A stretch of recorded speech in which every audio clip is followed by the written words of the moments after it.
additive inverse and additive identity.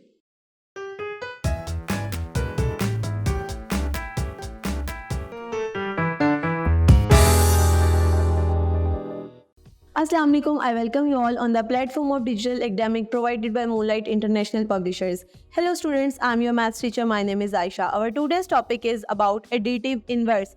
Students, inverse का मतलब होता है opposite. इनवर्स का मतलब क्या होता है? ऑपोजिट. अब हमने क्या करना है, हमारे पास कोई भी नंबर दिया होगा, हमने उसका इनवर्स फाइंड आउट करना है. और ये सब आप लोगों ने इंटीजर्स वाले टॉपिक में सीखा भी था.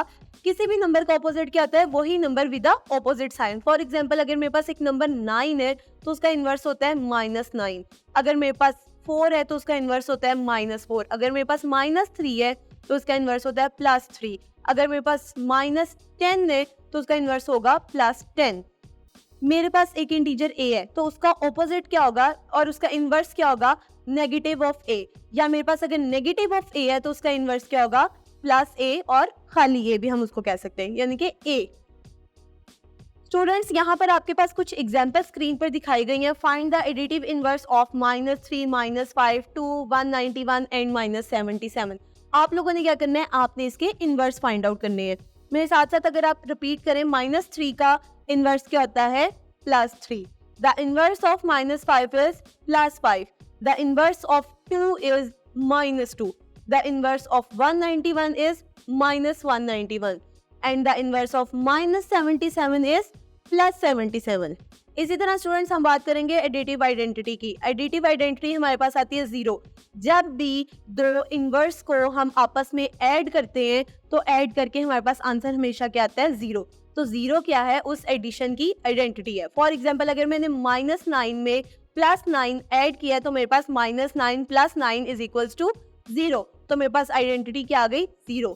इससे हमें पता चल रहा है कि 0 हमारे पास एक एडिशन की आइडेंटिटी है. इसके लिए स्टूडेंट, स्क्रीन पर आपको कुछ एग्जांपल्स नजर आ रही हैं. जैसे उन्होंने कहा -3 + 3 is equals to 0, 2 + -2 is equals to 0, -77 + 77 is equals to 0.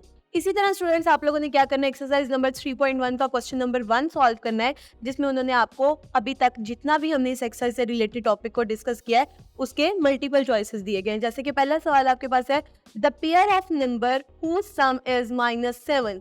अब आपके पास नीचे ऑप्शंस दी गई है कि आपने ऐसा पेयर ऑफ नंबर ढूंढना है कि आपके पास आंसर -7 आए. तो इसके लिए अगर मैं ऑप्शन ए कंसीडर करूं, -6 + 1, अगर हम इसको सॉल्व करें तो हमारे पास आंसर आएगा -5. इसका मतलब है ये ऑप्शन हमारे पास रॉन्ग है. सेकंड ऑप्शन देखें, -8 - 1, minus minus plus and 8 + 1 is equals to 9. तो -9 आंसर आ गया, ये भी ऑप्शन रॉन्ग है. अगर हम सी ऑप्शन देखें, -7 - 1, तो मेरे पास आंसर आता है -8, ये भी ऑप्शन रॉन्ग है. अगर मैं डी ऑप्शन देखूं, -6 - 1, माइनस माइनस प्लस, 6 + 1 7, और मैं साइन कौन सा लगाऊंगी? नेगेटिव साइन लगाऊंगी, क्योंकि दोनों वैल्यूज के साथ कौन सा साइन है? नेगेटिव का साइन है. इसी तरह डी ऑप्शन हमारे पास करेक्ट आ गई. इसी तरह स्टूडेंट्स, आपके पास इन्होंने बाकी सारे मल्टीपल क्वेश्चंस दिए हुए हैं, आपने क्या करना है? इनको भी सॉल्व करना है. स्टूडेंट्स, ये थी हमारी आज की वीडियो. मैं उम्मीद करती हूँ आपको आज का टॉपिक समझ में आया होगा. Stay tuned till next video. अल्लाह हाफिज.